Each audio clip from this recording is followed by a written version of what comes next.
Good, happy Friday morning, February 12, 2021. I'm Riley King, and welcome to this Friday morning edition of the Riley King Newscast, right here on the Riley King Network. We have a lot of news to get to this Friday morning, so let's begin. And by the way, today is my birthday, everyone, so feel free to wish me a happy birthday. Let's begin this morning edition of the Riley King Newscast right here on the Riley King Network. First up, we're going to talk about your COVID-19 updates. Let's talk about the COVID-19 numbers in New Hampshire. Let's take a look at those right now.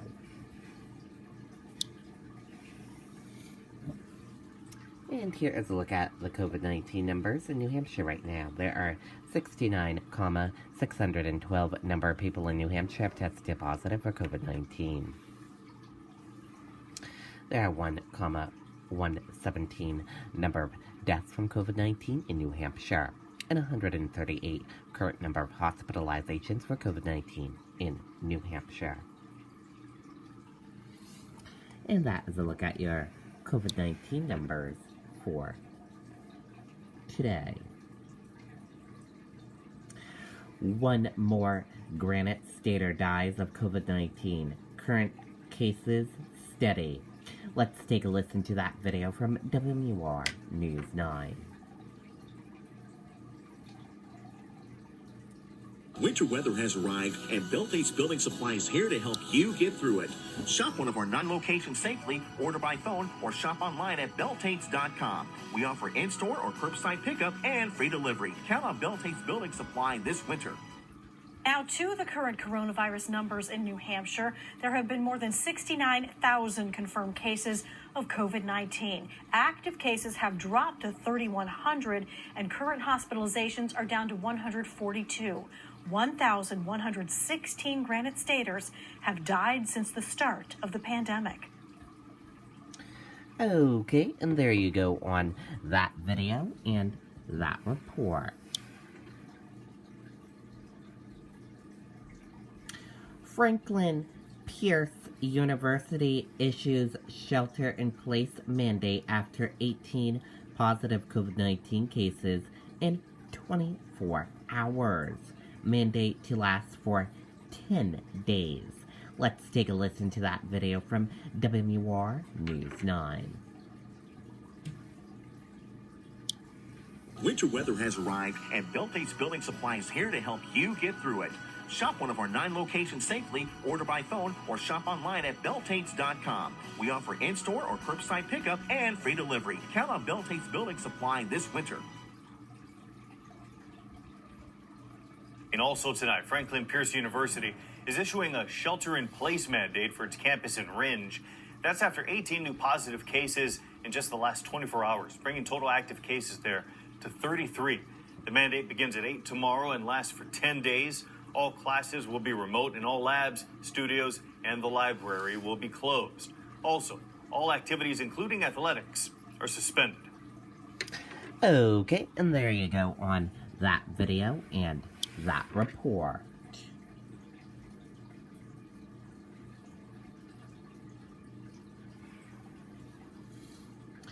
Circuit Court judge arrested after accusations of altering orders. Judge Julie Interseco faces 2 felony and 3 misdemeanor charges. Let's take a listen to that video from WMUR News 9. We're celebrating President's Day all month long at Bentley Chevrolet. Buy a new 2020 Chevy Equinox all-wheel drive SUV. Get monumental savings all month long at Bentley Chevrolet, the neighborhood dealer who treats you like family. 56-year-old Judge Julie Introcaso of Bedford is facing charges tonight, accused of using whiteout to change court orders and then lying about it.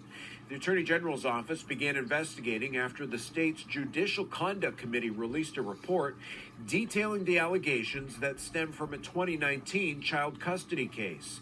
Introcaso, a circuit court judge in Nashua, oversaw the case for about 6 months, even though the complaint says she was close friends with an attorney who is serving as guardian ad litem. She approved rulings on fees and method of payment for that person. In her response to the Judicial Committee, Judge Introcaso states that she likely signed this order without first reading it. The complaint says she eventually recused herself, but someone involved with the case complained to the committee about the conflict of interest. She's then accused of trying to hide wrongdoings by using whiteout to alter the court orders. The complaint saying at the time she knew that there was an ongoing investigation by the committee with respect to her rulings on this order. She denied the allegations in that report released in October. Today, Introcaso was charged with falsifying evidence, tampering with public records, and unsworn falsification. While an arraignment date hasn't been set, the Judicial Conduct Committee will hold a 4-day hearing starting next week. Reporting live, Mike Cronin, WMUR News 9. Okay, and there you go on that video and that report.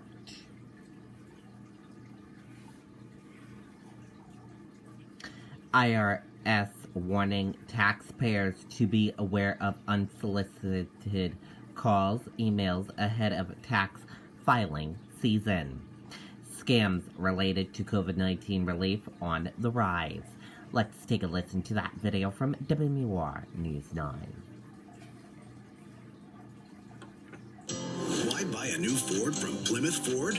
Because we stand behind them all with a 20-year, 200,000-mile.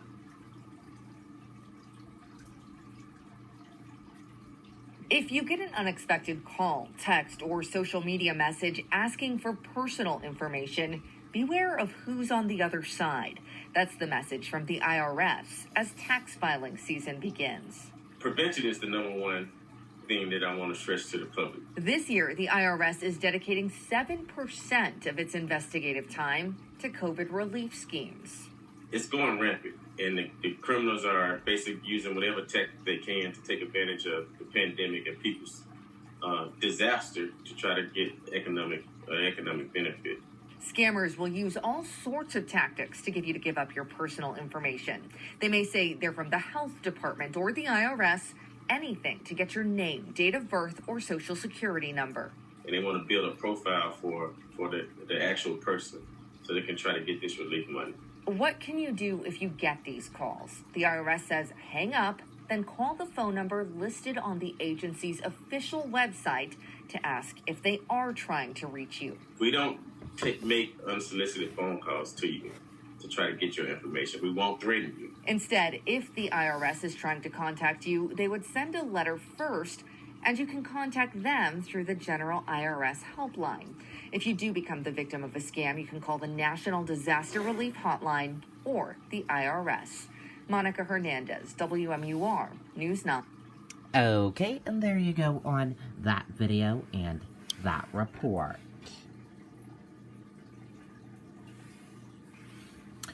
UNH shifts to online classes only after spike in COVID-19 cases. Other restrictions in place on Durham campus to try to stem the surge.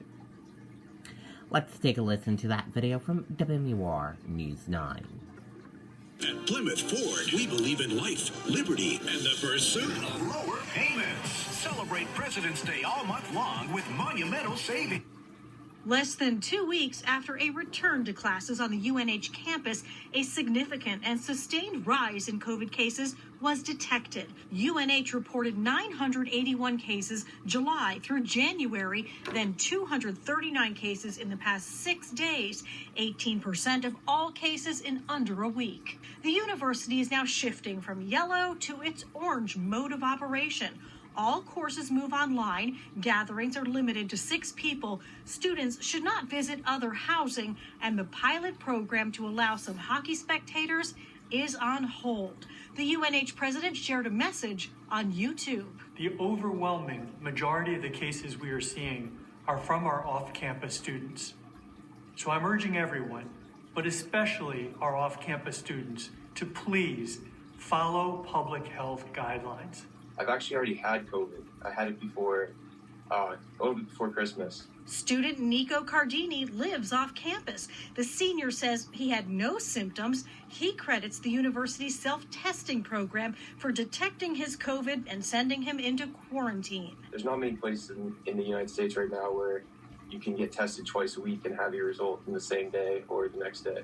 I'm hoping that it's just a wake-up call to people off campus that we really want to have our semester. We got to do what we have to do to stay safe. And the town of Durham is also seeing a rise in cases. UNH plans to study the daily test results, and if the numbers don't improve, the administration could tighten restrictions even more. Reporting live, Jean Mackin, WMUR News. Okay, and there you go on that video and that report.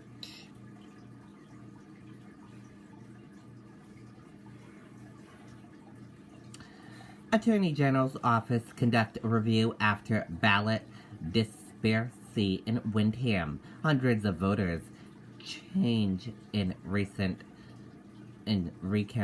in state representative race. Let's take a listen to that video from WMUR News 9, Kristen Carosa. We're celebrating President's Day all month long at Bentley Chevrolet. Buy a new 2020 Chevy Equinox all-wheel drive SUV. Get monumental savings all month long at Bentley Chevrolet, the neighborhood dealer who treats you like family. After a tight race for state representative in Windham's general election, a hand recount was conducted by the Secretary of State's office. I was short by 24 votes, which was a tough loss. I've run a number of times. The recount found approximately 300 additional votes for each of the winning candidates, while the candidate requesting the recount, Democrat Christy St. Laurent, lost 99 votes. Because the discrepancy was so great, it's around a 6% discrepancy, in vote totals, they had asked the Attorney General's office to investigate. According to the town, attorneys have requested information about the ballot machines and how they handle elections. In a letter to the town, the AG's office says they will work with local election officials to implement or refine their protocols and procedures. In the meantime, St. Laurent is now pushing to have the ballots looked at again. However, the AG's office says the law prohibits more than one recount. I think we should be able to count them. Now they're just evidence. They're a paper trail for us to go back and figure out where the mistake happened and just make sure it doesn't happen again. There will be a selectmen's meeting on February 22nd, and the voting machine company will be there. They have indicated that they are willing to do, whatever, because they want to have their name cleared. Windham's town clerk says the town takes this alleged discrepancy extremely seriously, and we are cooperating to the full extent. Our main priority is to get to the bottom of this important matter. It's inexplicable, but we do need an answer if we're going to be confident in our elections going forward. Kristen Carosa, WMUR News 9. Okay, and there you go on that video and that report.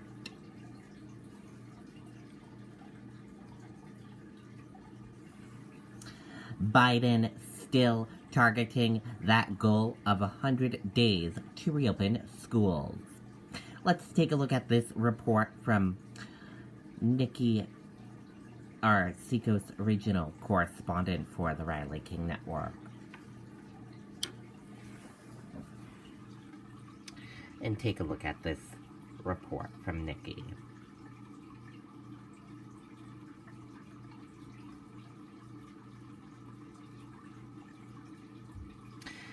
And if you want to read this report again, you can just head over to the Riley King Network Facebook page, and it's up on the Riley King Network Facebook page if you want to read this report again.